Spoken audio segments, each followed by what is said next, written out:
સાથે નવસારીમાં ભારે વરસાદના પગલે શિક્ષણ કાર્ય બંધ રાખવાનો નિર્ણય કરવામાં આવ્યો છે। નવસારી અને જલાલપોરમાં શિક્ષણ કાર્ય બંધ રાખવા નિર્ણય કરાયો છે। આંગણવાડી, શાળા, કોલેજ, આઈટીઆઈ બંધ રાખવા માટેનો નિર્ણય। અન્ય તાલુકામાં સ્થિતિ મુજબ નિર્ણય લેવા માટે કલેક્ટરે સૂચનાઓ આપી દીધી છે।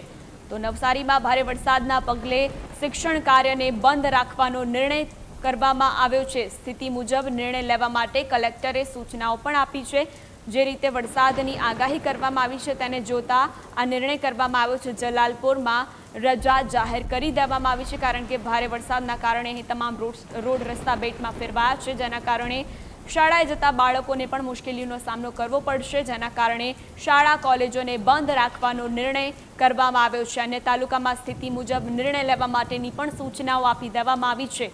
તો કોઈ જાનહાનિ ન થાય તેના માટે આ પ્રકારનો નિર્ણય કરવામાં આવ્યો છે। ભારે વરસાદના પગલે શિક્ષણ કાર્ય બંધ રાખવાનો નિર્ણય કરવામાં આવ્યો છે। સ્થિતિ મુજબ નિર્ણય લેવા માટે કલેક્ટર દ્વારા લોકોને સૂચના પણ આપી દેવામાં આવી છે। નવસારી અને જલાલપોરમાં ભારે વરસાદના પગલે રજા જાહેર કરવામાં આવી છે કારણ કે તમામ જે રોડ રસ્તા છે તે બેટમાં ફેરવાયા છે। લોકોને અવરજવર કરવામાં મુશ્કેલીનો સામનો કરવાની ફરજ પડી છે, સાથે વાહન ચાલકોને પણ અવરજવર કરવામાં મુશ્કેલીનો સામનો કરવાની ફરજ પડી છે, જેના કારણે અન્ય તાલુકામાં સ્થિતિ મુજબ નિર્ણય લેવા માટે કલેક્ટરે સૂચના આપી છે અને હાલ શૈક્ષણિક કાર્ય બંધ રાખવા માટે સૂચન કરવામાં આવ્યા છે।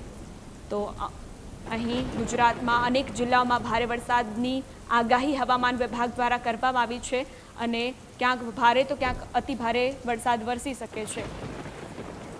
તો આજ મુદ્દે વધુ જાણકારી સાથે સંવાદદાતા જીગર આપણી સાથે જોડાઈ ચૂક્યા છે। જીગર, જે રીતે મુશળધાર વરસાદના કારણે શૈક્ષણિક કાર્ય બંધ રાખવાનો નિર્ણય કરવામાં આવ્યો છે, શું વધુ જાણકારી? જી સોનલ, વાત કરવામાં આવે તો નવસારી જિલ્લામાં છેલ્લા 3 દિવસથી સતત વરસાદ વરસી રહ્યો છે।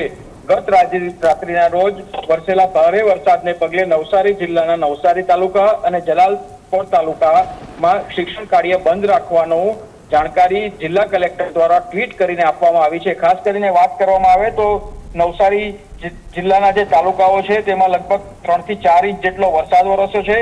ખાસ કરીને નવસારીમાં 4-4.5 ઇંચ જેટલો, જલાલપોરમાં 4.5 ઇંચ, ગણદેવીમાં 2.5 ઇંચ, ચીખલીમાં 1.5 ઇંચ, ખેરગામમાં 1.5 ઇંચ અને વાંસદામાં 1 ઇંચ જેટલો વરસાદ વરસ્યો છે, જેને પગલે નવસારી જિલ્લાના 2 તાલુકામાં શૈક્ષણિક કાર્ય બંધ રાખવાની જાહેરાત કલેક્ટર દ્વારા કરવામાં આવી છે અને બીજા તાલુકાઓમાં પણ પરિસ્થિતિ જોઈને નિર્ણય લેવાની વાત કરવામાં આવી છે।